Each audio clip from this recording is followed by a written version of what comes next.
नमस्कार दोस्तों, आप सभी का हमारे चैनल पिंकी स्टोरीज पर स्वागत है।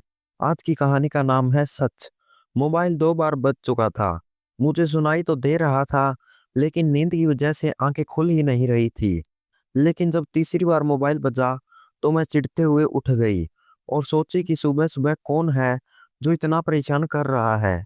मैंने टेबल पर इधर-उधर हाथ मारते हुए मोबाइल तक पहुंचने की कोशिश की। जैसे ही स्क्रीन पर नाम देखा, तो मेरी आंखें थोड़ी सिकुड़ गई और दिल में एक अजीब-सा एहसास होने लगा, क्योंकि ये मेरे सौतेले पापा का फ़ोन था। लेकिन अचानक इतने लंबे समय बाद उनका फ़ोन क्यों आ रहा है? मैं समझ नहीं पाई। मुझे ये आदमी बिल्कुल पसंद नहीं है। फिर भी जब कॉल आ रहा है, तो मैंने सोचा कि उठाकर सुन ही लेती हूँ। जैसे ही मैंने फ़ोन उठाया, सामने से मेरे सौतेले पापा की आवाज़ आई। उन्होंने कहा, "रिया, मैंने इसलिए फ़ोन किया है, क्योंकि मैं अब इस केस से आज़ाद होना चाहता हूँ। मैं अपने बिज़नेस और बच्चों पर ध्यान नहीं दे पा रहा हूँ, इस सब की वजह से। इसलिए मैंने ये फ़ैसला लिया है कि जो प्रॉपर्टी तुम्हारी माँ के नाम थी, वो मैं तुम्हें दे दूँगा। तुम जल्दी से लंदन आ जाओ और यहाँ आकर सारा पेपर वर्क पूरा कर लो। मैं सारी जानकारी दे दूँगा।" मेरे पापा ने इतना कहकर फ़ोन काट दिया और एक शब्द भी मेरी बात का नहीं सुना। उन्हें बस अपनी बात कहनी थी। खैर, मेरे लिए ये खबर बहुत अच्छी थी। मैं बहुत समय से चाहती थी कि माँ के नाम की प्रॉपर्टी मुझे मिल जाए, लेकिन मेरे सौतेला बाप उस प्रॉपर्टी पर ऐसे बैठा था, जैसे साँप अपना फन फैलाए बैठा हो।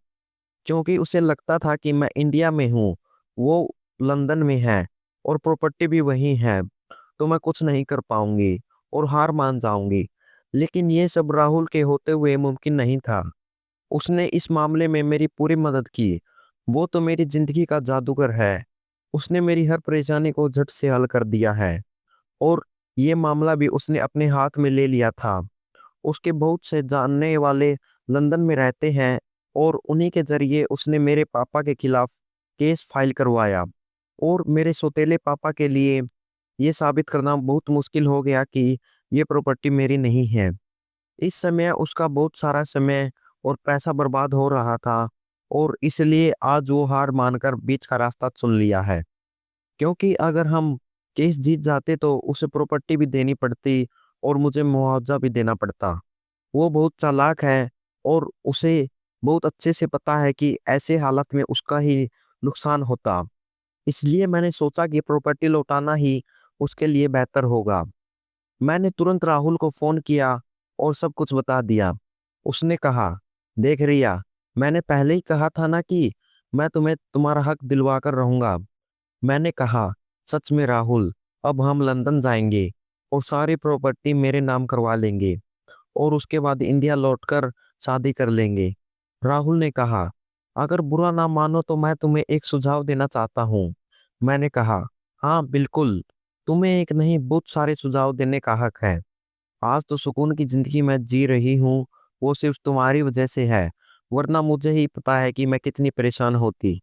राहुल ने कहा, "देख रिया, तुम वो लड़की नहीं हो जो कभी जाकर लंदन में बस पाए, है ना?" मैंने कहा, "हाँ, ये सच है। मुझे अपना इंडिया पसंद है और फिर तुम भी तो यहीं हो। तुम्हें शादी करके तो यहीं रहूँगी।" राहुल ने कहा, "तो फिर लंदन की प्रॉपर्टी रखने का क्या फ़ायदा?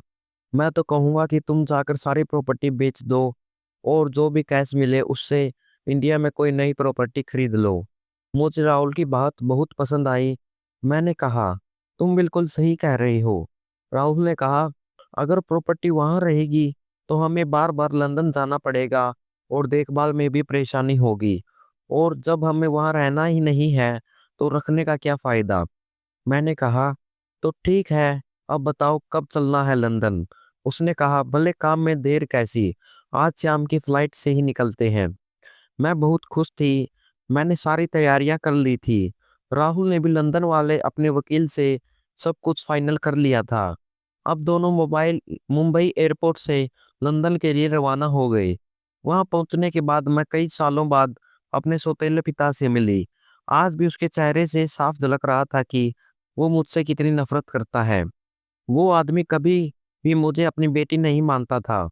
उसे सिर्फ मेरी माँ की दौलत से प्यार था और इसी दौलत के लिए उसने मेरी माँ से शादी की थी। जब मेरे सौतेले पिता को पता चला कि मैं इस प्रॉपर्टी को बेचना चाहती हूँ, तो उसने हमें एक ऑफर दिया कि जब तुम्हें प्रॉपर्टी बेचनी ही है, तो किसी और को क्यों बेचना? क्योंकि मेरे पापा खुद वो प्रॉपर्टी खरीदने को तैयार थे। उसने राहुल से कहा कि तुम यहाँ की जमीन की कीमत पता कर लो और मैं तुम्हें सही दाम देने को तैयार हूँ। मुझे ये बात पसंद नहीं आई, लेकिन राहुल ने कहा कि हमें तो बस पैसों से मतलब है। अब वो पैसे कोई और दे या तुम्हारे सुतेला पापा, हमें क्या फर्क पड़ता है?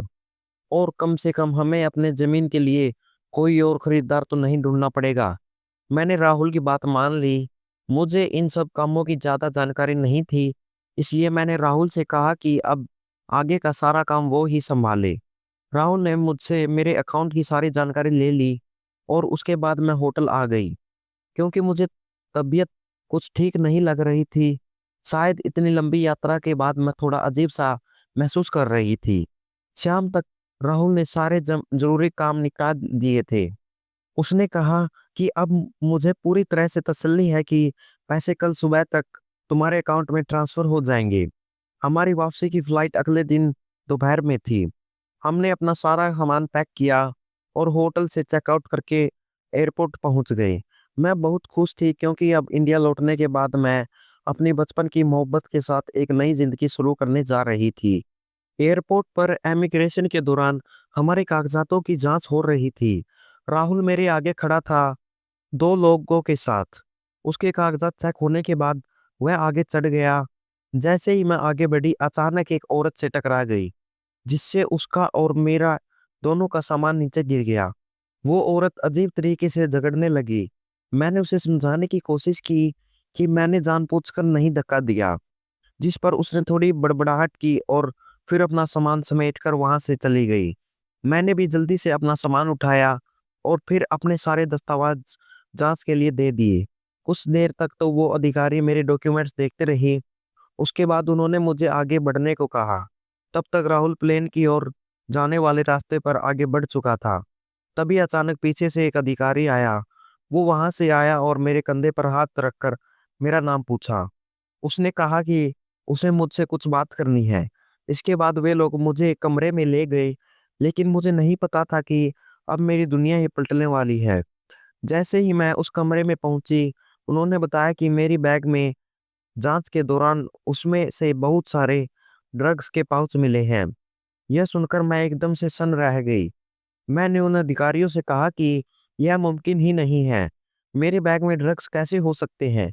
वो बैग मेरा नहीं है। मैं बहुत डर गई थी, लेकिन उन्होंने तुरंत मुझे अरेस्ट कर लिया। उन्होंने कहा कि हमारे पास पूरा सबूत है। मैंने उनसे कहा कि आप मेरी बात समझने की कोशिश कीजिए। ये कोई बहुत बड़ी गलतफहमी है। मैंने तुरंत कहा कि मेरा एक दोस्त भी मेरे साथ सफर कर रहा है। प्लीज मुझे उससे एक बार मिलने दीजिए।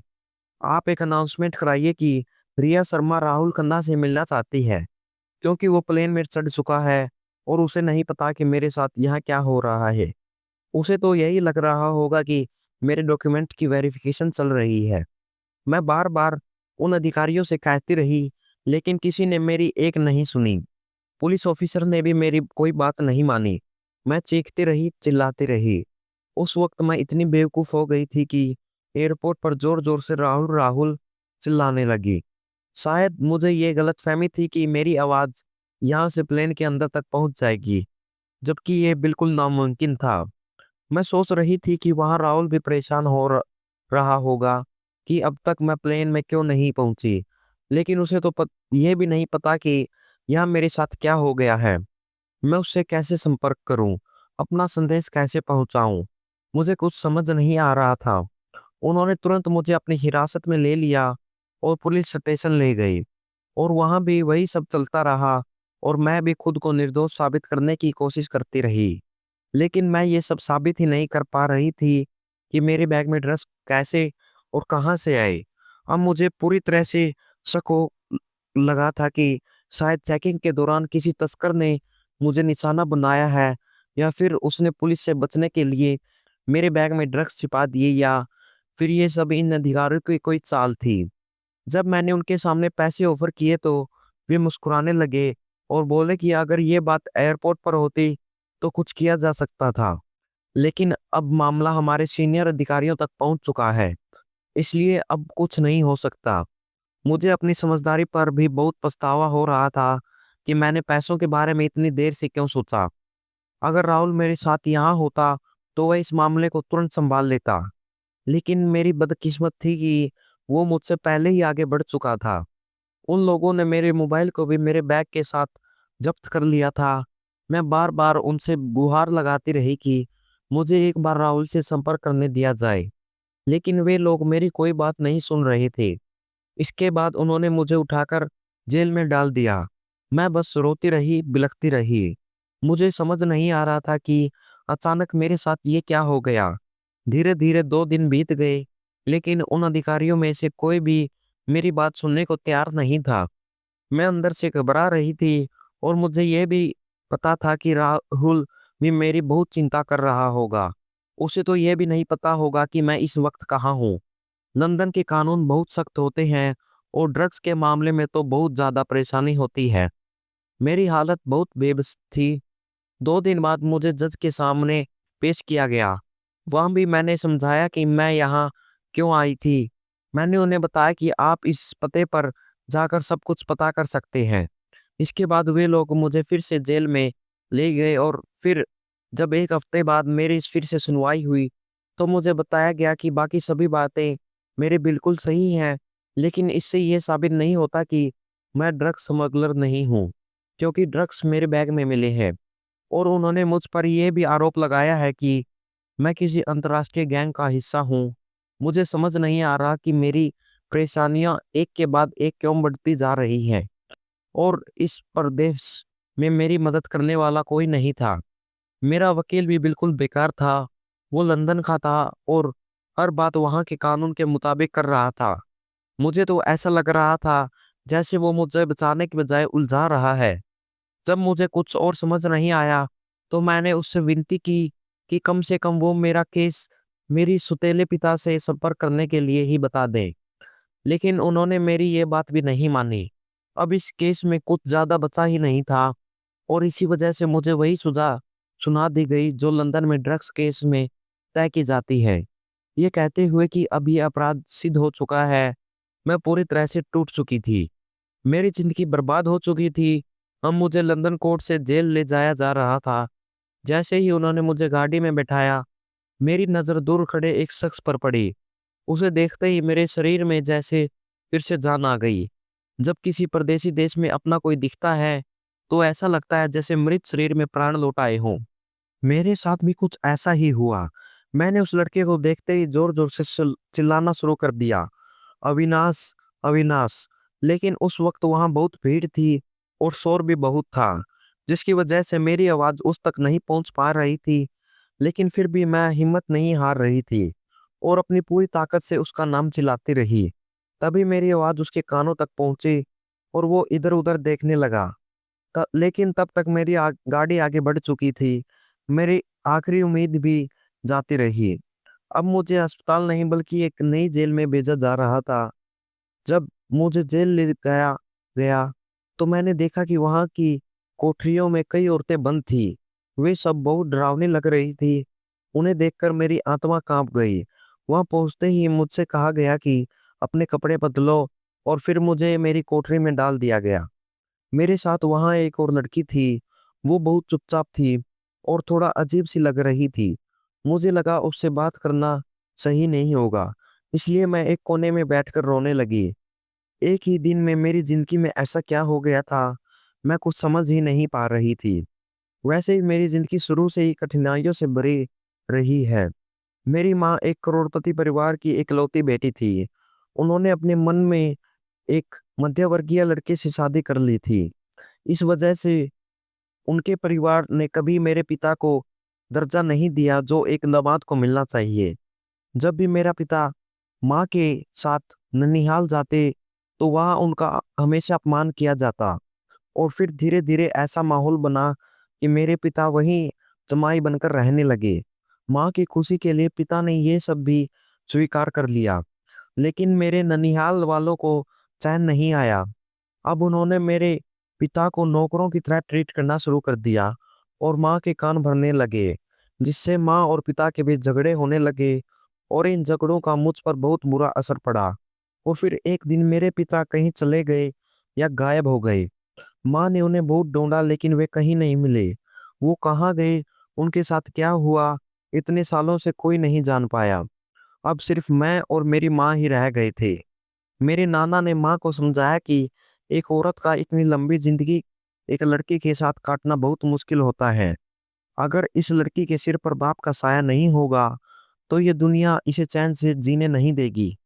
इन सब घिसे पीटे बातों को समझा बुझाकर मेरे नाना ने अपना ही जान पहचान के एक करोड़पति परिवार के बेटे से मेरी माँ की शादी करा दी और अपने अहम को तुष्ट किया ताकि समाज में उनकी नाक ऊंची हो जाए कि उन्होंने अपनी बेटी की शादी अपने ही स्तर के लोगों में की है। लेकिन उन लोगों ने माँ से शादी सिर्फ माँ की दौलत के लिए की थी। मेरे असली पिता ने माँ से प्यार करके शादी की थी और यही फर्क था कि कुछ समय बाद ही मेरे सौतेले पिता ने तरह तरह की मांगे शुरू कर दी। कभी पैसे की, कभी प्रॉपर्टी की, जिनके लिए उन्होंने माँ को प्रताड़ित करना शुरू कर दिया। और फिर एक दिन माँ को पता चला कि मेरे सौतेले पिता का किसी और औरत से अफेयर चल रहा है और उसके दो बच्चे भी हैं। लेकिन तब तक बहुत देर हो चुकी थी क्योंकि माँ की सारी संपत्ति वो धोखे से हथिया चुके थे। मेरे नाना का बिजनेस देश विदेश में फैला हुआ था, लेकिन उन्हें लंदन बहुत पसंद था और इसलिए उन्होंने वहाँ बहुत सी प्रॉपर्टी खरीदी थी ताकि एक उम्र के बाद वो वहाँ जाकर बस सके। और मेरे सौतेले पिता ने माँ का विश्वास जीतकर धोखे से वो प्रॉपर्टी अपने नाम करवा ली। माँ कुछ कर पाते इससे पहले ही एक दिन उन्हें हार्ट अटैक आया और उनका देहांत हो गया। मेरा नाना पहले से ही बिस्तर पर पकड़ चुके थे। बेटी की मौत की खबर ने उन्हें सिर्फ एक महीना और जीने दिया। फिर उन्होंने भी इस दुनिया को अलविदा कह दिया। मेरे सौतेले पिता अपनी पत्नी और बच्चों के साथ पहले से ही लंदन बस चुके थे। मैं यहाँ अकेली रह गई थी। यहाँ बची हुई बाकी प्रॉपर्टी पर मेरे नाना के रिश्तेदारों ने कब्जा करने लगे क्योंकि उनकी नज़र पहले से ही सब कुछ पर थी। और इसी वजह से वो नाना के कान भरते रहते थे कि आपकी बेटी ने एक मिडिल क्लास आदमी से शादी कर ली है, इससे आपको समाज में अपमान सहना पड़ेगा, लोग आपकी इज्जत नहीं करेंगे, आदि और बहुत सी ऐसी बातें। और इन्हीं बातों की वजह से मेरे नाना ने अपनी ही बेटी की जिंदगी झूठे अभिमान के चलते बर्बाद कर दी। इन सब में मैं पूरी तरह से चूट चुकी थी। समझ नहीं आ रहा था कि क्या करूं। लेकिन उस समय मेरी माँ के सहेली के बेटे राहुल ने मेरा बहुत साथ दिया। राहुल बचपन से मेरे साथ स्कूल में पढ़ता था और मुझे वही अच्छा लगता था। जब मैं थोड़ी समझदार हुई तो मैंने सोच लिया था कि मैं उसी से शादी करूंगी। आज लंदन में मैंने अविनाश को देखा, लेकिन ये मेरे लिए बहुत आश्चर्य की बात थी कि वो यहाँ क्या कर रहा था। अविनाश भी मेरे साथ स्कूल टाइम में पढ़ता था। वो मेरा अच्छा दोस्त था। लेकिन एक दिन वो मेरा सबसे अच्छा दोस्त बन गया था। जिस दिन उसने मुझसे अपने प्यार का इजहार किया था, मैं चौंक गई थी। मैंने उसे साफ शब्दों में मना कर दिया था कि मैं तुमसे प्यार नहीं करती। इसलिए एक वजह ये भी थी कि जिस माहौल में मैं पली बड़ी थी उसका मुझ पर बहुत गहरा असर पड़ा था और इसलिए मैं भी अमीर गरीब में बहुत विश्वास करने लगी थी। मुझे भी अपनी दौलत पर घमंड था और मुझे कभी नहीं लगा कि अविनाश मेरे स्टैंडर्ड का है। इसलिए मैंने उसे साफ मना कर दिया था। उस बेचारे का दिल उस समय टूट गया था। मेरे इनकार के बाद वो कुछ दिन तक स्कूल में दिखा, लेकिन फिर अचानक गायब हो गया। किसी को नहीं पता वो कहाँ चला गया। आज इतने सालों बाद मैंने उसे लंदन में देखा और मुझे उसकी जरूरत महसूस हुई। भले ही वो मेरी खुदगर्जी की वजह से हो, लेकिन अफसोस कि अब उसका कोई मतलब नहीं रहा क्योंकि उसने तो मुझे देखा तक नहीं। मैं बैठी बैठी ये सब सोच रही थी कि ये मेरे साथ हुआ कैसे। बहुत देर तक सोचने के बाद मुझे लगने लगा कि शायद ये सब मेरे सौतेले पिता ने मेरे साथ किया है, क्योंकि उसने करोड़ों की प्रॉपर्टी खो दी जिसके लिए वो कई सालों से केस लड़ रहा था। और मेरा सौतेला पिता बहुत लालची आदमी है। मुझे उसे पहले ही भरोसा नहीं करना चाहिए था। मुझे सोचना चाहिए था कि वो आदमी अचानक इतनी आसानी से मेरी प्रॉपर्टी लुटाने को क्यों तैयार हो गया। उसने मुझे फ़ोन किया और मैं तुरंत लंदन आ गई। उसने पहले ही अपने दिमाग में पूरा प्लान बना लिया हो गया कि वो मुझे मेरी प्रॉपर्टी देगा, लेकिन बदले में मेरी ज़िंदगी की बर्बाद कर देगा। वो मुझे ऐसे जाल में फँसा देगा कि ये प्रॉपर्टी और पैसे भी मेरे किसी काम के नहीं रहेंगे। अगर उसे ये सब नहीं मिल सकता, तो वो मुझे भी इसे नहीं पाने नहीं देगा। ये सब सोचकर मुझे लगने लगा कि शायद उसने ही मुझे फँसाया है, या फिर शायद उसे कुछ पता ही नहीं है। मैं कुछ समझ नहीं पा रही थी। मेरे दिमाग में चल रही उलझनें खत्म होने का नाम नहीं ले रही थी। हमें सबको डिनर वहीं सेल में दिया गया। मेरे साथ जो लड़की थी, उसने अब तक मुझसे एक शब्द भी नहीं कहा था। वो पूरी तरह चुपचाप थी। मैं भी चुपचाप अपने बिस्तर पर लेट गई। मैंने कभी सोचा भी नहीं था कि एक दिन मैं लंदन की जेल में पहुंच जाऊंगी। नींद तो मेरी आंखों से कोसों दूर थी, लेकिन फिर कब मेरी आंख लग गई, मुझे पता ही नहीं चला। सुबह-सुबह अचानक मुझे बताया गया कि कोई मुझसे मिलने आया है। ये सुनते ही मेरी खुशी का ठिकाना नहीं रहा। मुझे समझ में आ गया कि मेरा राहुल मुझसे मिलने आया है और अब वो किसी भी हाल में मुझे बचा लेगा। मैं तुरंत उस कमरे की ओर दौड़ी जहां मुझे उससे मिलने की इजाज़त थी, लेकिन वहां पहुंचकर मैं स्तब्ध रह गई, क्योंकि वहां खड़ा व्यक्ति कोई और नहीं बल्कि अविनाश था। खैर, जो भी हो, वो राहुल नहीं था। फिर भी अविनाश को देखकर मुझे उतनी ही खुशी हुई जितनी राहुल को देखकर होती। पता नहीं मुझे क्या हो गया था। मैं दौड़कर जाली के उस पार खड़ी होकर अविनाश का हाथ पकड़ लिया और कहा, अविनाश, तुमने मुझे पहचाना? मैं रिया हूँ। वही रिया जो तुम्हारे साथ स्कूल में पढ़ती थी। प्लीज अविनाश, मुझे बचाओ। मेरी मदद करो। मुझे इस वक्त तुम्हारी बहुत जरूरत है। अविनाश ने मुझसे कहा, पहले तुम थोड़ा शांत हो जाओ और आराम से बताओ कि मामला क्या है और तुम लंदन की जेल तक कैसे पहुंच गई। मैंने उसे एक ही सांस में सब कुछ बता दिया। वो बहुत गंभीर हो गया और बोला, मामला बहुत बड़ा है।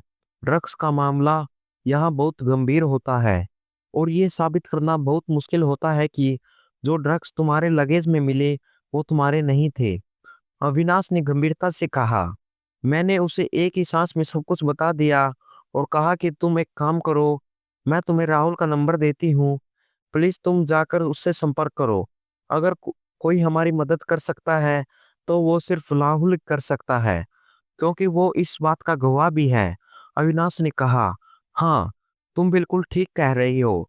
मैंने राहुल का कॉन्टैक्ट नंबर अविनाश को दे दिया, लेकिन अगले दिन जब अविनाश मुझसे मिलने वापस आया, तो उसने बताया कि उसने राहुल का नंबर कई बार ट्राई किया, लेकिन वो बार-बार अनरीचेबल बता रहा है। मैं समझ नहीं पा रही थी कि मेरी किस्मत मेरे साथ कौन-सा खेल खेल रही है। अविनाश ने कहा, तुमने कहा था कि तुम्हारे सौतेले पिता यहाँ लंदन में हैं, तो मुझे लगता है कि हमें एक बार उनसे मदद मांगनी चाहिए। मैंने अविनाश से कहा, वो आदमी कभी मेरी मदद नहीं करेगा, क्योंकि उसी ने मुझे इस सब में फंसाया है। अविनाश ने हैरानी से मेरी ओर देखा और कहा, तुम इतनी निश्चितता से कैसे कह सकती हो कि तुम्हारे सौतेले पिता ने ही तुम्हें इस ड्रग केस में फंसाया है?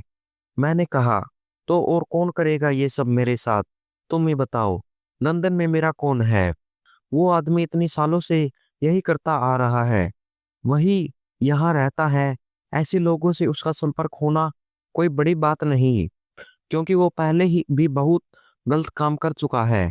फिर तुम खुद ही सोचो, जिस प्रॉपर्टी को लेकर वो इतने सालों से मुझसे केस लड़ रहा था, उसे उसने अचानक इतनी आसानी से मुझे क्यों सौंप दी?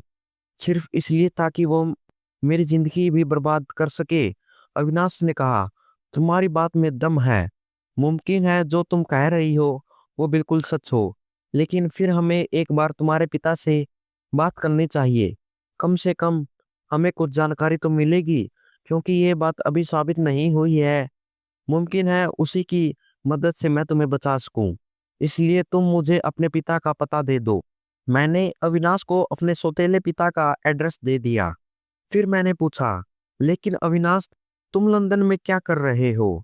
उसने कहा, मैंने लंदन की एक यूनिवर्सिटी से लॉ की पढ़ाई की और फिर यहीं पर अपनी प्रैक्टिस शुरू करी और आज मैं यहाँ एक अच्छा वकील बन गया हूँ और यहीं पर रहता हूँ। ये सुनकर मैं दंग रह गई।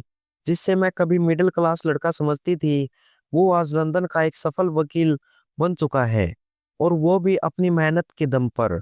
अविनाश ने कहा, तुमने मेरा प्यार स्वीकार नहीं किया और मेरे पास भारत में रहने का कोई कारण नहीं बचा था, क्योंकि अगर मैं वहां रहता तो तुम्हारी यादें मुझे जीने नहीं देती। इसलिए मैं किसी भी हाल में भारत छोड़ना चाहता था, और जब मुझे ये लंदन यूनिवर्सिटी में एडमिशन का मौका मिला तो मैंने तुरंत उस अवसर का फायदा उठाया। ये सब सुनकर मुझे बहुत शर्मिंदगी भी हुई। मैंने अविनाश से कहा, देखो अविनाश, ये सब हमारे बीते वक्त की बातें हैं, और मैंने तुम्हारा प्यार इसलिए ठुकराया क्योंकि मैं राहुल से प्यार करती थी। अविनाश ने कहा, मैं जानता हूँ, मुझे बाद में सब पता चल गया था, और चिंता मत करो, मैं तुमसे नाराज नहीं हूँ। प्यार कोई जबरदस्ती की चीज नहीं होती। चाहे मेरा एक प्यार एक तरफा ही सही, मुझे उसका कोई अफसोस नहीं, क्योंकि मैंने तुम्हें सच्चे दिल से चाहा था। उसने कहा, ठीक है, फिलहाल इन सब बातों को छोड़ो, हमें इस बात पर ध्यान देना होगा कि तुम्हें यहाँ से कैसे निकाला जाए। अविनाश ने गंभीरता से कहा, लेकिन रिया, एक बात का खास ध्यान रखना, अगर ये लोग तुम्हें रात में तुम्हारी सेल से निकालकर कहीं ले जाने की कोशिश करें तो तुम वहां बिल्कुल मत जाना, क्योंकि इस जेल में लड़कियों के साथ बहुत गलत होता है। यहाँ का सीनियर ऑफिसर बहुत ही अनुभवहीन है और घटिया इंसान है। इसलिए मैं तुम्हें पहले ही चेतावनी दे रहा हूँ कि किसी भी हालत में खुद को बचाना। मैं तुम्हारी बहुत फिक्र करता हूँ। अविनाश की ये बात सुनकर मैं डर गई। मैंने घबराकर कहा, लेकिन अगर वो मेरे साथ भी ऐसा कुछ करने लगे तो? अविनाश ने कहा, मैंने कहा ना कि तुम्हें हिम्मत से काम लेना है और घबराना नहीं है। और तुम चिंता मत करो, मैं तुम्हें ज्यादा दिन यहाँ नहीं रहने दूंगा। मैं कुछ भी करके तुम्हें जरूर यहाँ से निकालूंगा, मुझ पर भरोसा करो। इसके बाद अविनाश वहां से चला गया और मैं वापस अपनी सेल में आ गई। मुझे अपने अतीत के बर्ताव पर पछतावा हो रहा था। वो मैं थी जिसने उसे अपमानित किया था, और वो आज बिना किसी स्वार्थ से मेरी इतनी मदद कर रहा था। अब मैं अगली सुबह का इंतजार करने लगी कि कब अविनाश मुझसे मिलने आएगा। लेकिन जैसे ही रात हुई, मैंने देखा कि एक बहुत ही मजबूत और मोटी औरत सामने आए सेल से एक लड़की को घसीटते हुए कहीं ले जा रही थी। वो लड़की बहुत जोर जोर से चीख रही थी, और वो मोटी औरत उसे गालों पर 4-5 थप्पड़ मार चुकी थी। ये सब देखकर मैं बहुत डर गई, और पहली बार मैंने उस अपनी सेल में मेरे साथ बैठी लड़की से पूछा, ये सब क्या हो रहा है? उस लड़की ने कहा, तुम नहीं जानती कि यहाँ क्या हो रहा है, या फिर अनजान बनने का नाटक कर रही हो? मैंने कहा, नहीं, मैं सच में नहीं जानती। ये मोटी औरत उस लड़की को कहाँ ले जा रही है? तब उस लड़की ने हंसते हुए कहा, ये मोटी औरत उसे यहाँ के सीनियर ऑफिसर के मनोरंजन के लिए ले जा रही है। अब यह लड़की उस ऑफिसर का मनोरंजन करेगी। यही सब होता है यहाँ। और यहाँ की बेचारी लड़कियां रोती और तड़पती रहती हैं। वो ऑफिसर पूरा जानवर है, उसे किसी पर कोई दया नहीं आती। वो लड़की ये सब बता ही रही थी कि अचानक एक तेज हवा मेरे कानों तक पहुंची, जिससे मैं ही नहीं, वो लड़की भी डर गई। हमने बाहर देखा तो सामने एक 6 फीट लंबा, बेहद ताकतवर और खतरनाक दिखने वाला आदमी खड़ा था। उस लड़की ने धीरे से कहा, यही है वो ऑफिसर, वही ऑफिसर, वो आदमी। उसे रोती हुई लड़की से बाल पकड़कर जोर जोर से हंसने लगा, जैसे कोई राक्षस हो। वो बेचारी लड़की हाथ जोड़कर उससे रहम की भीख मांग रही थी, लेकिन उसकी आंखों में जरा सी भी दया नहीं थी। वो इतना ताकतवर था कि उसने उस लड़की को एक हाथ में हवा में उठा लिया और अपने कंधे पर डालकर वहां से चला गया। ये सब देखकर मेरी रूह कांप गई। उस ऑफिसर के पास बहुत ताकत थी। अब मुझे अंदाजा हो गया था कि वो लड़कियों के साथ कितना बुरा व्यवहार करता होगा। मेरा गला डर के मारे सूखने लगा था, और मैं घबराने लगी थी कि मैं कब तक यहाँ से बाहर निकल पाऊंगी। अगर उस ऑफिसर की नजर मुझ पर पड़ी तो पता नहीं मेरे साथ क्या होगा। ढेर सारे सवालों ने मुझे घेर लिया था। मैंने उस लड़की से कहा कि क्या इस ऑफिसर के द्वारा महिला कैदियों के साथ ऐसा सलूक किया जाता है और कोई भी उसके खिलाफ कोई कार्रवाई नहीं करता। तब वो लड़की जोर जोर से हंसने लगी और बोली, ये सारे हरामी लोग आपस में मिले हुए हैं और मिलकर यहाँ की औरत कैदियों का इस्तेमाल करते हैं, तो कोई किसी के खिलाफ क्यों जाएगा? और फिर हम तो वैसे भी अपराधी हैं, कौन हमारे बारे में सोचेगा? उसकी बात सुनकर मेरे रोंगटे खड़े हो गए। मैं मन ही मन भगवान से प्रार्थना करने लगी कि हे भगवान, मेरी रक्षा करना, मुझे इस दरिंदे से बचाना और किसी भी तरह इस नरक से निकाल देना। अगले दिन जब अविनाश वापस आया तो उसका चेहरा उतरा हुआ था। मैंने घबराकर पूछा, क्या हुआ अविनाश? क्या तुम मेरे सौतेले पिता से मिले? अविनाश ने जो खबर सुनाई उसने मुझे हिलाकर रख दिया। उसने कहा, तुम्हारे सौतेले पिता की हार्ट अटैक से मौत हो गई है और अब लंदन में कोई नहीं बचा है जो तुम्हारे पक्ष में गवाही दे सके। मैं सुन रह गई। तभी अविनाश ने कहा, तुम मुझे राहुल का पता दो, मैं इंडिया जाकर राहुल से मिलता हूँ। मैंने तुरंत राहुल का पता उसे दे दिया। अविनाश ने कहा, चिंता मत करो, मैं यहाँ कुछ अफसरों को जानता हूँ जो पैसे के लिए कुछ भी कर सकते हैं। मैं उनसे रिश्वत की बात करता हूँ। अविनाश की बात सुनकर मुझे अचानक याद आया कि मेरे अकाउंट में बहुत सारा पैसा है। मैं सोचने लगी कि मुझे पहले ये बात क्यों नहीं याद आई। मैंने अविनाश से कहा, तुम पैसा की चिंता मत करना, क्योंकि मैंने लंदन की सारी प्रॉपर्टी बेच दी थी और उस सारे सारे पैसे मेरे अकाउंट में आ चुके हैं। अगर वो लोग तुमसे करोड़ों की डिमांड भी करें तो तुम हाँ कह देना। ऐसा कहते हुए मैंने अपने सारे अकाउंट डिटेल्स अविनाश को दे दिए। अविनाश ने मुस्कुराकर कहा, अगर अगर तुमने ये बात पहले बताई होती तो तुम अब तक जेल से बाहर होती। मैंने शर्म से सिर झुकाते हुए कहा, क्या कहूँ, मैं इतनी परेशान थी कि ये बात मेरे दिमाग में ही नहीं आई। इसके बाद अविनाश वहां से चला गया और मैं हर पल उसके लौटने का इंतजार करने लगी। 3 दिन बीत चुके थे, लेकिन अविनाश का कोई अता पता नहीं था। फिर एक रात अचानक वही ऑफिसर हमारे सेल के सामने से गुजरा। मुझे इसका अंदाजा भी नहीं था। उस समय मैं बिल्कुल सेल के सामने खड़ी थी और तभी उसकी नजर मुझ पर पड़ी। वो एक टक मुझे घूरने लगा। उसे देखकर मैं बुरी तरह डर गई और तुरंत पीछे हट गई। उसके चेहरे पर एक शैतानी मुस्कान थी और वो मेरी तरफ बढ़ने लगा। वो ऑफिसर शायद अंग्रेज था, लेकिन हिंदी भी जानता था। उसने कहा, इतनी सुंदर चिड़िया मेरी जेल में है और मुझे अब तक पता ही नहीं चला। मुझे इंडियन मिठाइयाँ बहुत पसंद है और आज मैं इस मिठाई का स्वाद जरूर चखूंगा। उसने तुरंत उस मोटी औरत को बुलाया और आदेश दिया कि थोड़ी देर में मुझे उसके पास ले जाए। मैं जोर जोर से रोने लगी और उसने गिड़गिड़ाने लगी कि प्लीज मुझे छोड़ दो, मेरे साथ ऐसा मत करो। लेकिन मेरी कोई भी बात उन पर असर नहीं कर रही थी।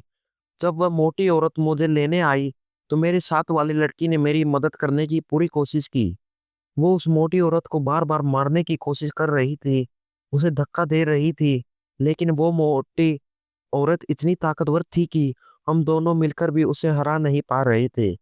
फिर उस मोटी औरत ने उस गरीब लड़की को इतना जोर से थप्पड़ मारा कि वह जमीन पर गिर पड़ी और फिर उठ नहीं पाई। फिर उसने मुझे एक कमरे में घसीटा जहां ऑफिसर पहले से मेरा इंतजार कर रहा था। जैसे ही मैं उस कमरे में पहुंची, उसने मुझ पर बुरी तरह से हमला कर दिया। मैंने उसे मारने और उसके चेहरे को नोचने की पूरी कोशिश की, लेकिन उसका उस पर कोई असर नहीं हुआ। वह बहुत मजबूत था। मैं जोर जोर से रोने लगी और संघर्ष कर रही थी। तभी अचानक एक और ऑफिसर मेरे कमरे में आया और उसने उस शैतान से कहा कि कुछ बहुत बड़े अधिकारी आए हैं जो अभी तुम्हें अपने कमरे में बुला रहे थे। यह सुनकर वह राक्षस गुस्से में आ गया और उसने गुस्से में अपनी हथेली टेबल पर मारी। फिर उसने मुझे घूरते हुए कहा, आज तुम बच गई, लेकिन अगली बार तुम बच नहीं पाओगी। इसके बाद उस मोटी औरत ने मुझे वापस मेरी सेल में छोड़ दिया। मुझे राहत की सांस मिली, लेकिन मेरी हालत बहुत खराब हो चुकी थी।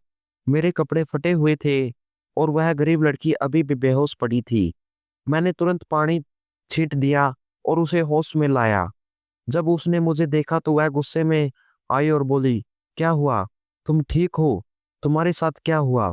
फिर उसने मुझे गले लगा लिया और रोते हुए कहा, नहीं, आज बड़ा अधिकारी आया था जिससे वह राक्षस वहां जाना पड़ा और उसने मुझे छोड़ दिया। लेकिन उसने मुझे धमकी दी है कि अगली बार वह मुझे नहीं छोड़ेगा। अब वह गरीब लड़की भी रोने लगी और बोली, यही हमारे साथ होता है यहाँ। उस राक्षस ने मुझे भी बहुत बुरा किया। मैं तो एक हफ्ते तक बिस्तर से उठ नहीं पाई थी। फिर उसने अपने शरीर पर कुछ निशान दिखाए जो गहरे घाव थे और बोली, ये घाव के निशान उस राक्षस के द्वारा दिए गए थे। मैंने उससे पूछा, तुम जेल कैसे आई? उसने कहा, मैं पढ़ाई में बहुत अच्छी थी, लेकिन मेरे परिवार ने हमेशा मुझे परेशान किया। मेरे पिता मेरी माँ के साथ बहुत बुरा व्यवहार करते थे, जिससे मेरी माँ हमेशा दुखी रहती थी। वह हमेशा मेरी माँ को गालियां देता और कहता कि उसे बेटे की खातिर पैदा नहीं किया। मैंने उसे कहा, यहाँ लंदन में भी बेटे और बेटी के बीच फर्क किया जाता है। वह हंसते हुए बोली, चाहे लंदन हो या भारत, कुछ लोगों की सोच कहीं भी बदलती। उनमें से एक मेरे पिता थे, लेकिन मैं अपनी माँ के लिए एक सुंदर दुनिया बनाना चाहती थी और इसी वजह से मैं बहुत मेहनत से पढ़ाई कर रही थी ताकि जल्दी से जल्दी एक नौकरी मिल जाए और मैं अपनी माँ को अलग घर में ले जाऊं। लेकिन एक दिन जब मैं घर लौटी तो देखा कि मेरे पिता मेरी माँ को बुरी तरह मार रहे थे और उस दिन वह बहुत गुस्से में थे। वह चाकू उठाकर मेरी माँ को मारने के लिए तैयार हो गए थे। यह देखकर मैं घबराई और मैंने उस चाकू को उनसे छीनने की कोशिश की, लेकिन वह चाकू छोड़ने को तैयार नहीं थे, बल्कि वह उसे और खींचने लगे। मैंने उस चाकू को अपने पिता के सीने में घुसेड़ दिया और आज मैं अपने पिता को मारने के आरोप में इस जेल में सड़ रही हूँ। मैंने हत्या केवल अपनी माँ को बचाने के लिए की थी। मैं अपनी माँ को एक अच्छा जीवन देना चाहती थी, लेकिन आज खुद मैं नर्क जैसी जिंदगी जी रही हूँ। उस लड़की की कहानी सुनकर मैं रो पड़ी, क्योंकि जीवन हमारे साथ ऐसा खेल खेलता है। क्या इस दुनिया में सिर्फ बुरे लोग ही जीतते हैं? मैंने कहा, लेकिन तुम्हारी माँ गवाही दे सकती थी कि तुमने अपने पिता को केवल अपनी जान बचाने के लिए मारा। उस लड़की ने कहा, अगर मेरी माँ जिंदा होती तो वह मेरी मदद करती, लेकिन मेरे पिता ने उसे इतना मारा कि वह सहन नहीं कर पाई और टूट गई। उस लड़की का नाम मार्गरेट था। उसकी कहानी ने मुझे हिला दिया। अब मैं और भी ज्यादा डर गई थी कि क्या मैं भी बाकी जिंदगी इस जेल में सड़ती रहूंगी और इस राक्षस का शिकार बनती रहूंगी। 2 दिन बाद अविनाश लौट आया और उसने मुझे कुछ ऐसा बताया जो सुनकर मेरे पैरों तले जमीन खिसक गई। उसने कहा, तुमने जो राहुल का पता दिया था, राहुल अब वहां नहीं रहता। मैंने कहा, यह कैसे हो सकता है? वह तो अपने पिता के साथ मुंबई में अपने बंगले में रहता था और उसका एक बिजनेस भी था। वह सब छोड़कर दिल्ली कैसे जा सकता है? अविनाश ने कहा, मुझे ये सब नहीं पता, लेकिन उसके पड़ोसी ने मुझे यह सब बताया और तुम्हारे लिए एक बुरी खबर है। अविनाश ने कहा, तुम्हारे खाते में एक भी रुपया नहीं है, जबकि तुमने कहा था कि तुम्हारे पास करोड़ों रुपए हैं। यह सुनकर मैं जमीन पर गिर पड़ी। मैंने कहा, यह कैसे हो सकता है? राहुल ने कहा था कि उसने अपनी संपत्ति बेचने से जो भी पैसे मिले वह मेरे खाते में ट्रांसफर कर दिए। अविनाश ने कहा, जब पैसे तुम्हारे खाते में आए, क्या तुमने चेक किया? मैंने याद करने की कोशिश की और कहा, असल में उस समय मेरी तबीयत खराब हो गई थी, जिसकी वजह से मैं बहुत परेशान थी और फिर अगले दिन हमें भारत जाना था, इसलिए सारा पैकिंग का काम करना था। और इन सब में मैंने इन चीज़ों पर ध्यान नहीं दिया, क्योंकि हमेशा मेरे सारे काम राहुल ही करता था और मुझे लगता था कि वह यह काम सही तरीके से करेगा। इसलिए मैंने यह ज़रूरी नहीं समझा कि एक बार खुद चेक करूं। और फिर अचानक यह सब मुझसे एयरपोर्ट पर हो गया। अविनाश ने कहा, देखो रिया, अब ध्यान से सुनो जो मैं तुम्हें बता रहा हूँ। अब या तो तुम्हारे सौतेले पिता ने तुम्हारे साथ धोखा किया है, क्योंकि तुमने मुझे बताया कि तुमने यह संपत्ति अपने सौतेला पिता को बेच दी थी। तो या तो उसने वह संपत्ति वापस छीन ली और तुम्हें एक भी रुपया नहीं दिया, या राहुल ने तुम्हें धोखा दिया है और उसने तुम्हारा सारा पैसा छीन लिया है। अविनाश के मुंह से यह सुनकर मैं सन्न रह गई। मैंने कहा, नहीं अविनाश, ऐसा नहीं हो सकता। मेरा राहुल मुझे धोखा नहीं दे सकता। वह कभी ऐसा नहीं था। उसने हमेशा मेरा साथ दिया। मेरे पास पहले भी संपत्ति थी, लेकिन उसने कभी एक भी रुपया मेरा नहीं लिया। तो अब वह ऐसा क्यों करेगा? अविनाश ने कहा, मुझे यह सब नहीं पता। अब मैं तुम्हें जो कह रहा हूँ वह मैं सामने आए तथ्यों के आधार पर कह रहा हूँ। और हाँ, अब हमारे पास तुम्हें बचाने का कोई रास्ता नहीं है, क्योंकि अब कोई गवाह नहीं है जो कह सके कि तुम निर्दोष हो या तुम यहाँ क्यों आई हो। राहुल दिल्ली में कहाँ है, इसका पता लगाने में बहुत समय लगेगा और तब तक बहुत देर हो जाएगी। और मैं तुम्हें यहाँ इस जेल में ज्यादा समय तक नहीं रहने दे सकता, क्योंकि वह अधिकारी तुम्हारे साथ कभी भी कुछ भी कर सकता है। मैंने अविनाश से कहा, वह कुछ नहीं कर सकता। जैसे ही मैंने यह कहा, मैं रोने लगी। अविनाश बहुत घबराया हुआ था। उसने कहा, रिया, मुझे पूरी कहानी बताओ। क्या उसने तुम्हारे साथ कुछ किया? मैंने कहा, 2 दिन पहले उसने मुझे अपने कमरे में ले गया था, लेकिन उस समय कुछ बड़े अधिकारी के आने की वजह से उस अपने प्लान में सफल नहीं हो पाया। लेकिन उसने मुझे धमकी दी है कि वह मुझे वही करेगा जो वह बाकी कैदियों के साथ करता है। अविनाश ने गुस्से में अपनी हथेलियों से जाल पर एक जोर से वार किया। उसकी आंखें लाल हो गई।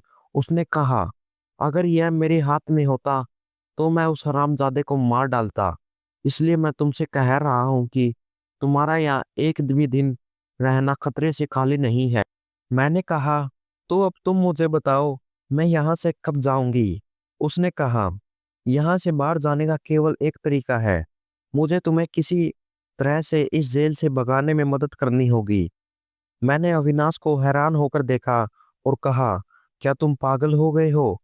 अगर तुम ऐसा करते हो तो लंदन पुलिस की नजर में तुम भी एक अपराधी बन जाओगे। तुम्हारा पूरा करियर बर्बाद हो जाएगा। अविनाश ने कहा, जो होगा देखा जाएगा। मुझे इसकी कोई परवाह नहीं है। मैंने कहा, तुम मेरे लिए ऐसा बड़ा रिस्क क्यों ले रहे हो? उसने कहा, क्योंकि मैं तुमसे प्यार करता हूँ और मैं तुम्हें इस हालत में नहीं देख सकता। अविनाश की इस बात से मैं चुप रह गई। मैंने कहा, तुम अब भी मुझसे प्यार करते हो? अविनाश ने कहा, यह सब छोड़ो, अभी तुम मेरी बात सुनो। उसने मुझे पूरी योजना समझाई कि कैसे रात 12 बजे एक आदमी मेरे सेल का दरवाजा खोलेगा और फिर मुझे किस रास्ते से एक दीवार तक पहुंचना होगा। अविनाश ने कहा कि यहाँ एक दीवार है जो पीछे जंगल की ओर खुलती है। वहाँ एक पानी की पाइपलाइन जड़ी हुई है। उस तरफ सुरक्षा भी बहुत कम है। और आज हमारे पास एक बहुत अच्छा मौका है, क्योंकि आज रात यहाँ एक कार्यक्रम है जिसमें ज्यादातर अधिकारी वहीं ड्यूटी पर होंगे, और इसलिए आज तुम्हें यहाँ से भागने का पूरा मौका मिलेगा। उसने मुझे समझाया कि मुझे उस जगह तक कैसे पहुंचना है। अविनाश ने मेरा हाथ पकड़ा और कहा, रिया, तुम्हें साहसी बनना होगा और किसी भी हालत में उस दीवार तक पहुंचने का रास्ता निकालना होगा, क्योंकि तुम्हें अंदर अकेले हर कठिनाई का सामना करना होगा। इसलिए अपनी सारी ताकत जुटाओ और अपनी जान बचाने के लिए हर संभव कोशिश करो। मैं अपने सेल में वापस आ गई और जैसे ही रात के 12 बजे अचानक एक आदमी आया और उसने मेरे सेल का दरवाजा खोला और फिर वह चुपचाप एक और खड़ा हो गया। मैंने पहली मार्गरेट से कह दिया था कि आज मैं जेल से भाग रही हूँ। जाते वक्त मैंने उससे भी कहा था कि वह मेरे साथ चले, लेकिन उसने मना कर दिया। वह बोली, मैं बाहर जाकर क्या करूंगी? अब इस दुनिया में मेरे लिए कुछ नहीं बचा है, तो मुझे अपनी ही हालत में छोड़ दो। लेकिन मैं भगवान से दुआ करूंगी कि वह तुम्हारे रास्ते की हर रुकावट को हटा दे और तुम्हें एक खुशहाल जीवन दे। मैंने उसे गले लगा लिया और उसके माथे पर एक किस किया और फिर तुरंत अपने सेल से बाहर दौड़ पड़ी। मैं उसी रास्ते पर जा रही थी, सबकी नजरों से छुपते हुए। बहुत दूर चलने के बाद मैंने वही दीवार देखी जो जंगल की ओर जाती थी, जहाँ अविनाश ने मुझे जाने को कहा था। मुझे बहुत खुशी हो रही थी कि अब मैं बच जाऊंगी, लेकिन फिर अचानक किसी ने मेरा हाथ पकड़ लिया और जब मैंने पीछे मुड़कर देखा तो मेरे पैरों तले जमीन खिसक गई, क्योंकि वह कोई और नहीं बल्कि वही अधिकारी था जो जेल में लड़कियों की इज्जत से खेलता था। उसने मुझसे पूछा, कहाँ जा रही हो जाने मन? और तुरंत मुझे झटके से अपने कंधे पर डाल लिया और कहा, मैं तुम्हें काफी समय से ढूंढ रहा था, आज मुझे मौका मिल गया है। मैं लगातार उसके पीठ पर मुक्के मार रही थी, लेकिन इसका उस पर कोई असर नहीं पड़ रहा था। वह मुझे फिर से जेल के अंदर ले जा रहा था। मैं कुछ भी नहीं समझ पा रही थी। अविनाश बाहर मेरा इंतजार कर रहा होगा और यहाँ मुझे किस नई मुसीबत में फंसा दिया है। मेरा साहस कम हो रहा था, लेकिन मैंने खुद को समझाया कि रिया, अगर तुम आज इस मौके को खो देती हो तो तुम्हें पूरी जिंदगी इस बंदीगिरी से मुक्ति नहीं मिलेगी। तुम्हें इस राक्षस का सामना करना होगा। मैंने अपनी सारी ताकत जुटाई और उसके साथ लड़ाई शुरू कर दी। मैंने अपनी दोनों उंगलियां उस आदमी की आंखों में डाल दी और उन्हें अपनी नाकों से दबाया, जिस कारण वह दर्द से चिल्लाने लगा, और मैंने अपने दांतों से उसकी कान को कसकर काट दिया। उसने मुझे तुरंत जमीन पर गिरा दिया। वह गुस्से में विहर उठ पड़ा और कहने लगा, तुम में इतनी हिम्मत है? वह मुझ पर तुरंत कूद पड़ा, लेकिन मैं वहां से हट गई। इस समय मैं उस राक्षस से इतनी गुस्से में थी कि मुझे उसे मार डालने का मन कर रहा था, लेकिन मेरे लिए यहाँ से बाहर निकलना ज्यादा जरूरी था। जैसे ही मैंने फिर से उस दीवार की ओर दौड़ने की कोशिश की, उसने मेरा पैर पकड़ लिया और मुझे वापस खींच लिया, और मेरे कपड़े इतनी जोर से खींचे कि वे कई जगह से फट गए। मैंने उसके चेहरे पर एक जोरदार किक मारी, जो उसकी नाक पर सीधे लगी। उसकी नाक से खून बहने लगा, और इस बार मैंने पूरी ताकत से उस पर झटपटा और अपने दांतों से उसके गले में हमला किया और पूरी ताकत से अपने दांतों को उसके गले में घुसा दिया। उसने मेरे बाल बहुत जोर से खींचे। मुझे बहुत दर्द हो रहा था, लेकिन फिर भी मैंने ताकत नहीं छोड़ी। उसने मुझे एक जोरदार झटका दिया और मुझे पीछे की ओर धकेल दिया। मैंने उसे जोर से फेंका। खून उसकी गर्दन से बहने लगा। अब वह गुस्से में पागल हो चुका था। यह देखकर मैं थोड़ी डर गई थी और मुझे समझ नहीं आ रहा था कि अब क्या करना चाहिए। फिर मैंने एक सेल देखा। मैं तुरंत वहां भाग गई और एक तरफ खड़ी हो गई। वह मुझ पर दौड़ता हुआ आया और मैं वहां से झटके से पीछे हट गई, जिस कारण उसका सिर जाल की सलाखों में जोर से टकराया, जिससे उसे बहुत तकलीफ हुई और उसका सिर फट गया। खून बहने लगा, उसका सिर घूमने लगा और वह वहीं बैठकर अपना सिर पकड़े रहा। मैं समझ गई कि यही मौका है, और मैंने सारी ताकत लगा दी और उस दीवार की ओर दौड़ पड़ी। मुझे नहीं पता था कि उस समय मुझ में कैसे शक्ति आ गई कि मैंने उस पूरी दीवार को झटके से कूदकर पार किया और दूसरी तरफ गिर गई। मैंने देखा कि अविनाश थोड़ी दूर पर मेरा इंतजार कर रहा था, लेकिन उसने मुझे इशारे से बैठने को कहा और आगे बढ़ने को कहा, क्योंकि वहां लाइट के साथ निगरानी थी। किसी तरह मैंने उन लाइट से बचते हुए अविनाश तक पहुंचने की कोशिश की। जब अविनाश ने मेरी हालत देखी तो वह डर गया। मैंने उससे बताया कि वह राक्षस ने फिर से वही करने की कोशिश की, लेकिन इस बार मैंने हार नहीं मानी और उससे लड़ा और उसे सबक सिखाया। इसके बाद हम दोनों वहां से निकल पड़े और फिर किसी तरह समुद्र के रास्ते विभिन्न देशों से होते हुए हम भारत पहुंच गए। जैसे ही मैं अपने बंगले में पहुंची, मुझे बहुत बड़ा झटका लगा, क्योंकि मेरा बंगला भी बेच दिया गया था। वहाँ एक नया मालिक था, और जब उसने मुझे बताया कि वह बंगला किससे खरीदा है, तो मुझे बेहोश होने से बचना पड़ा। राहुल ने वह बंगला दिया था। इसका मतलब साफ था कि राहुल ने मुझे धोखा दिया, और कोई नहीं। इसी बीच अविनाश के एक परिचित इंस्पेक्टर ने राहुल का पता लगा लिया था। हम अगले दिन उस जगह पर पहुंचे जहां राहुल ने अपना नया बंगला खरीदा था। मैंने अविनाश के साथ अपना नाम बदलकर वहां पहुंची। मैंने देखा कि वह बहुत ही शानदार जिंदगी जी रहा था। शाम को वह एक कैसीनो में पहुंचा। अविनाश और मैं भी उस कैसीनो में पहुंचे। उस समय हमने एक बूढ़े आदमी का रूप धारण किया था। जो बातें मैंने राहुल के मुंह से वहां सुनी, उन्होंने मुझे बहुत गुस्सा दिलाया। वह हंसते हुए अपने दोस्तों से कह रहा था राहुल अपनी चतुराई के बारे में बता रहा था कि कैसे उसने मुझे इतने सालों तक बेवकूफ बनाया और सही समय का इंतजार किया जब वह मेरी सारी संपत्ति एक साथ छीन सकता था और मुझे पूरी तरह से कंगाल बना सकता था। राहुल कह रहा था, पहले मैंने सोचा कि मैं रिया को भिखारी बना दूं और उसके हाथ में कटोरी रख दूं, लेकिन फिर मैंने सोचा कि वह बहुत चतुर लड़की है। अगर वह यहाँ रहेगी तो किसी न किसी तरीके से वह मुझसे अपनी संपत्ति वापस ले लेगी। और इसीलिए मुझे यह विचार आया कि अगर मैं उसे कुछ ऐसा फंसा दूं जिससे वह पूरी जिंदगी बाहर न निकल सके तो मेरा काम बहुत आसान हो जाएगा। और फिर मैंने उसे लंदन से लौटते समय ड्रग्स के आरोप में फंसा दिया। तो आराम से उसका सामान होटल में पैक कर लिया और जैसे ही मुझे मौका मिला मैंने उसके सामान में ड्रग्स के पैकेट रख दिए और फिर एयरपोर्ट पर जानबूझकर मैं उसके आगे आगे चल रहा था ताकि मैं पहले चेक इन से गुजर जाऊं और जब वह कभी नहीं जान पाए कि सब कुछ मैंने ही उसके साथ किया है।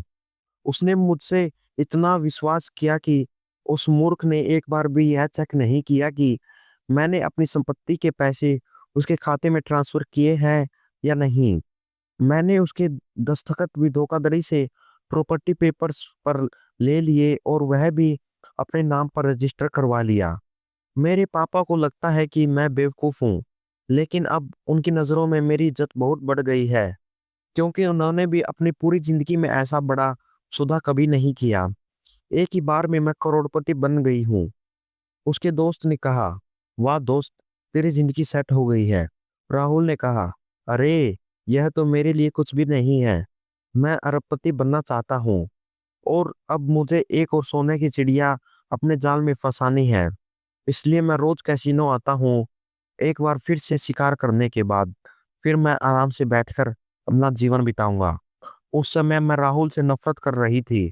मुझे ऐसा लग रहा था कि उसी से मैं उसे मौत के घाट में दबोच लूं। लेकिन अविनाश ने मेरा हाथ पकड़ा और मुझे बाहर ले आया। उसने कहा, क्या तुमने अपने राहुल की असलियत देखी? उसने तुम्हें इतने सालों तक प्यार किया।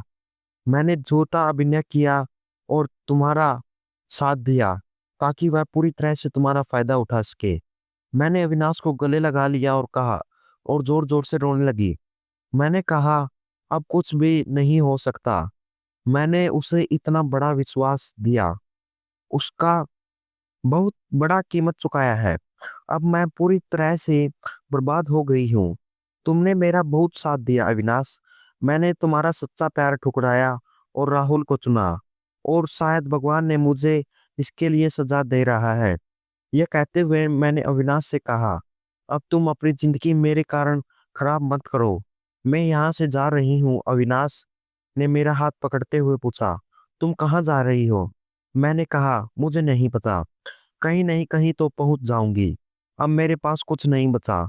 अविनाश ने कहा, क्या तुम इस राहुल को ऐसे ही छोड़ दोगी? क्या तुम उसे उसके किए की सजा नहीं दोगी? मैंने कहा, तुम मुझे बताओ, मैं कैसे उसे सजा दूं? भले ही मैं कोर्ट के दरवाजे तक भी पहुंचूं, तो मैं ये कैसे साबित करूंगी कि उसने मुझे धोखा दिया? और फिर अगर मैं कानून के पास जाऊं तो लंदन में मेरे खिलाफ जो ड्रग्स का मामला चल रहा था वह भी खुल जाएगा, जिससे मैं फंस जाऊंगी। मैं जाऊं और अब मुझ पर लंदन जेल से भागने का आरोप आएगा। अविनाश ने कहा, कभी मैंने कहा कि तुम कानून के दरवाजे पर जाओ? अब हमें इस राहुल का जवाब उसकी अपनी भाषा में देना होगा। मुझे समझ नहीं आ रहा था कि अविनाश क्या कह रहा था। अविनाश ने कहा, तुम बस चुपचाप जो मैं कहूँ वही करना। अविनाश ने मुझे अपने घर भारत में ले ले जाकर अपने बाजार में बहुत शॉपिंग करवाई। मैं समझ नहीं पा रही थी कि वह क्या कर रहा है। इसके बाद उसने एक सैलून वाली महिला को घर बुलाया। मुझे कुछ समझ नहीं आ रहा था, लेकिन 2 घंटे बाद जब अविनाश अपने कमरे से बाहर आया तो मेरी आंखें हैरान होकर फैल गई। मैं हैरान थी और हंसी से लोटपोट हो रही थी, क्योंकि अविनाश लड़की के कपड़े पहनकर मेरे सामने खड़ा था और मुझे उसे देखकर हंसी रोकने का नाम नहीं ले रही थी। लेकिन सच कहूं तो कोई भी उसे देखता तो यह नहीं कह सकता था कि वह एक आदमी है, ना ही एक महिला। अविनाश ने कहा, तुम मजे ले रही हो, है ना? अब देखो मैं राहुल को कैसे सबक सिखाता हूँ। मैंने कहा, लेकिन तुम क्या करने वाले हो? मुझे बहुत डर लग रहा है। अविनाश ने कहा, डरो मत, तुम भी मेरा पूरा साथ दोगी। मुझे बताओ, क्या तुम राहुल को उसके किए की सजा देना चाहती हो? मैंने कहा, हाँ। उसने कहा, ठीक है, फिर जैसा मैं कहूँ वैसा चुपचाप करना। शाम को हम फिर से वही कैसीनो पहुंचे। इस बार अविनाश ने एक बहुत महंगी कार किराए पर ली थी। मैं अविनाश की सेक्रेटरी के रूप में एक बूढ़े आदमी के रूप में गई थी। अविनाश ने मुझे बताया कि मुझे उसकी सेक्रेटरी का रोल अदा करना है और कुछ अविनाश के दोस्त भी इस ड्रामा में हमारा समर्थन करने के लिए तैयार थे। जैसे ही हम कैसीनो पहुंचे, राहुल के पास खड़े उसके दो दोस्तों ने अविनाश की तारीफ करना शुरू कर दिया। दोनों दोस्त राहुल के पास खड़े होकर एक दूसरे से बात करने लगे। देखो, ये खूबसूरत लड़की है। यह अमेरिका के सबसे बड़े मिलीनियर आदमी की इकलौती बेटी है। फिर उसके दूसरे दोस्त ने कहा, लेकिन यह यहाँ क्या कर रही है? उसने कहा, असल में यह सब कुछ बनना चाहती है। इसे चुनौती बहुत पसंद है और इसलिए यह यहाँ अपना खुद का रिजॉर्ट खोलना चाहती है, बिना अपने पिता की मदद के। काश मेरे पास भी पैसे होते तो मैं इसका रिजॉर्ट फाइनेंस कर देता, क्योंकि जो भी इसके काम में हाथ मिलाता वह पैसों के साथ खेलता। और अगर मुझे यह मौका मिलता तो मैं इसे अपना प्यार के जाल में फंसा लेता, उसे शादी कर लेता और फिर बिना किसी मेहनत के अरबपति बन जाता। राहुल ने पूरी योजना को रेडीमेड समझ लिया। मैंने राहुल पर एक नजर डाली और हम एक दूसरे की बातें माइक्रोफोन के जरिए सुन सकते थे। जैसे ही यह विचार राहुल के दिमाग में आया, उसने सोचा कि उसे पहले इस आइडिया को आजमाना चाहिए। वह तुरंत अविनाश के पास आया और अपना हाथ बढ़ाया। उसने खुद को एक बड़े मिलियनर आदमी के रूप में परिचित कराया। मैं अविनाश को देखती रही, क्योंकि इसकी आवाज भी एक लड़की जैसी थी। उसने इतनी शानदार एक्टिंग की थी कि एक पल के लिए मुझे शक होने लगा था कि क्या यह सच में अविनाश है। अविनाश ने राहुल को अपने जाल में फंसाया और थोड़ी देर में राहुल यह समझने लगा कि दरअसल अविनाश को अपनी जाल में फंसा चुका है। अविनाश ने राहुल को बताया कि उसका नाम टीना खन्ना है। उसने राहुल से कहा कि वह यहाँ एक रिजॉर्ट के लिए आई है और उसे एक फाइनेंसर की जरूरत है, जिसके साथ वह अपने बिजनेस में 50% साझेदार बनेगी। राहुल यह सुनकर बहुत खुश हुआ और उसने टीना खन्ना यानी अविनाश का समर्थन करने के लिए हामी भर दी। इसके बाद अगले दिन राहुल ने अविनाश को अपने नए रिजॉर्ट के काम के लिए 10 करोड़ रुपए दे दिए। अविनाश ने उसे एक फर्जी जगह दिखाकर कहा कि हमारे रिजॉर्ट का काम यहीं शुरू होगा और इसी समय हम यहाँ एक शोरूम भी खोलेंगे, ताकि जो भी हमारे रिजॉर्ट में ठहरेगा उसे शॉपिंग के लिए दूर नहीं जाना पड़ेगा। इसके बाद अविनाश ने राहुल से अपनी फर्जी पिता से वीडियो कॉल पर बात करवाई, जो अमेरिका में बताया गया था। मुझे यकीन नहीं हो रहा था कि राहुल जैसा चालाक आदमी हमारी असलियत को पहचान नहीं सका। कुछ ही दिनों में अविनाश को मनाना शुरू कर दिया ताकि वह उससे शादी कर सके। अविनाश ने भी पूरी तरह से उसका समर्थन किया और राहुल के सामने अपनी मोहब्बत का इजहार किया। राहुल की योजना सफल हो रही थी और इसी कारण उसकी खुशी का कोई ठिकाना नहीं था। अविनाश यानी टीना ने राहुल से कहा कि अब वह उसे जल्द से जल्द शादी करना चाहती है। यह सुनकर राहुल बहुत खुश हुआ। उसने कहा, लेकिन उससे पहले तुम्हें मेरे पिता से मिलना होगा। मैंने पिता को तुम्हारे बारे में सब कुछ बता दिया है और वह तुमसे मिलना चाहते हैं। अविनाश ने सारे इंतजाम इस तरह से किए थे कि कोई भी नहीं कह सकता था कि हम मिलियन नहीं हैं। अविनाश ने अपने एक दोस्त को अपने पिता के रूप में भेजा और योजना के अनुसार उसने राहुल के सामने शादी की शर्त रखी कि वह तभी शादी करेगा जब राहुल अपनी संपत्ति का कुछ हिस्सा टीना यानी अविनाश के नाम पर ट्रांसफर करेगा। राहुल भी यह भली भांति जानता था कि भले ही टीना उससे प्यार करती हो, लेकिन उसके पिता की एक राजनीतिक दिमाग रणनीति है, क्योंकि वह एक चालाक आदमी था। लेकिन इस समय वह खुद को बहुत स्मार्ट समझ रहा था। उसने तय किया कि वह इस समय ऐसा करेगा ताकि वह टीना से शादी कर सके। क्योंकि उसे यह भी अच्छी तरह से पता था कि शादी के बाद यह सब कुछ उसका हो जाएगा, क्योंकि टीना इकलौती संतान थी और इसी वजह से राहुल ने खुशी खुशी यह शर्त मान ली। लेकिन उसे यह नहीं पता था कि वह कितना बड़ा गलती कर रहा है। अविनाश ने संपत्ति के कागजात तैयार कर लिए थे। राहुल के वकील ने राहुल को सारी बात समझाई जो अविनाश ने उसे बताई थी, क्योंकि अविनाश ने पहले ही राहुल के वकील को एक बड़ी रकम दे दी थी और इसी कारण वह भी हमारे साथ हो गया। इसके बाद नतीजा यह हुआ कि राहुल की सारी संपत्ति एक ही बार में मेरे नाम ट्रांसफर हो गई। मैं बहुत खुश थी, लेकिन अविनाश ने कहा कि हमें अब खुश नहीं होना चाहिए, क्योंकि राहुल के खाते में जो भी पैसा है उसे तुम्हारे खाते में ट्रांसफर करना बाकी है। मैं अब उस आदमी को भिखारी बनाना चाहता हूँ जिसने तुम्हें धोखा दिया, क्योंकि उसे तुम्हारे हाथों में कटोरा पकड़े रखना बहुत पसंद था। अब उसे समझ में आएगा कि जब तुम्हारे हाथ में कटोरा हो तो कैसा लगता है। 2-3 दिन बाद हमने शादी की तैयारियों का नाटक करना शुरू कर दिया और इस दौरान अविनाश ने राहुल से कहा कि उसने अपनी एक संपत्ति बेच दी है, जिसकी राशि बहुत बड़ी है, जिसे उसने लाखों में खरीदी थी। वह इसे राहुल के खाते में ट्रांसफर करना चाहता है, क्योंकि उसे लेन देन में कुछ समस्या आ रही है। राहुल यह सुनकर बहुत खुश हुआ और उसने तुरंत अपनी खाता जानकारी अविनाश को दे दी। अब पासवर्ड जानने के बाद अविनाश को सब कुछ पता था और इसका फायदा उठाते हुए अविनाश ने राहुल का पूरा खाता खाली कर दिया। राहुल ने टीना खन्ना पर पूरी तरह से विश्वास करना शुरू कर दिया था, जिसका परिणाम यह हुआ कि वह चुटकियों में भिखारी बन गया। अगले ही दिन जब राहुल का अकाउंटेंट उसके पास आया तो सच सामने आ गया। वह गुस्से में तिलमिला उठा और जब वह गुस्से में अविनाश के पास पहुंचा तो अविनाश ने उसे अपनी असलियत बता दी। मैंने भी अपना सारा मेकअप हटा दिया। राहुल के पैरों तले जमीन खिसक गई और वह कहने लगा, तुम यहाँ कैसे आई? मैंने उसे चेहरे पर जोरदार थप्पड़ मारा और कहा, तुम मुझे वहां मरने के लिए छोड़ आए थे।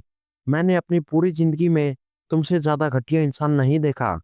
क्यों तुमने यह नहीं सोचा था कि मैं वहां जेल में सड़ती रहूंगी और तुम यहाँ ऐसी जिंदगी जीते रहोगे?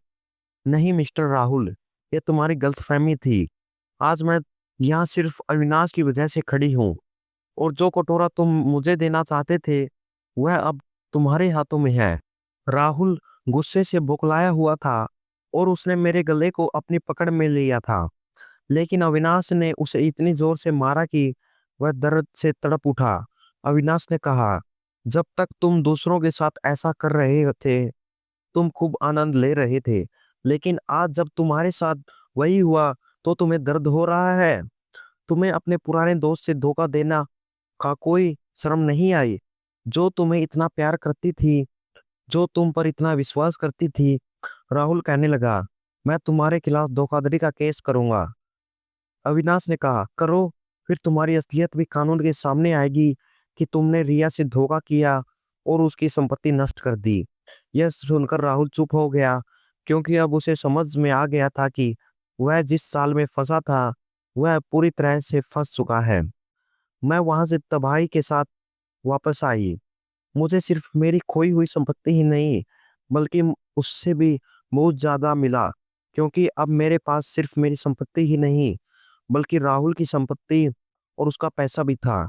अविनाश ने मुझे बताया कि उसने अपनी जिम्मेदारी पूरी कर दी है और इसलिए वह यहाँ से जा रहा है। मैंने अविनाश का हाथ पकड़ा और घुटनों के बल बैठकर उससे माफी मांगी। मैंने कहा, यह मेरी गलती थी कि मैंने तुम्हारे सच्चा प्यार को नहीं पहचाना, लेकिन अब मुझे छोड़ना मत, क्योंकि अब मैं भी तुमसे प्यार करने लगी हूँ। यह सुनकर अविनाश की आंखों में आंसू आ गए और उसने मुझे गले से लगा लिया। हम दोनों ने शादी कर ली और आज मैं अविनाश के साथ शांति से जीवन बिता रही हूँ। जीवन में हमें कभी भी किसी की नीयत को गलत नहीं समझना चाहिए और न ही किसी की सच्चाई को जल्द पहचानने में जल्दबाजी करनी चाहिए। सच्चा प्यार, विश्वास और समर्थन ही जीवन के असली धरोहर है। यह कहानी हमें सिखाती है कि समय आने पर सही व्यक्ति की हमें हमारे अधिकार दिलाता है और एक इंसान हमेशा अपने किए गए अच्छे कर्मों के साथ जीतता है, दोस्तों, अगर आपको हमारी वीडियो पसंद आई हो तो लाइक करें और अपने दोस्तों रिश्तेदारों में ज़रूर शेयर करें। और अगर आप हमारे चैनल पिंकी स्टोरीज पर नई हो तो चैनल को ज़रूर सब्सक्राइब करें। और दोस्तों, आपको हमारी कहानी कैसी लगी कमेंट करके ज़रूर बताएं। धन्यवाद।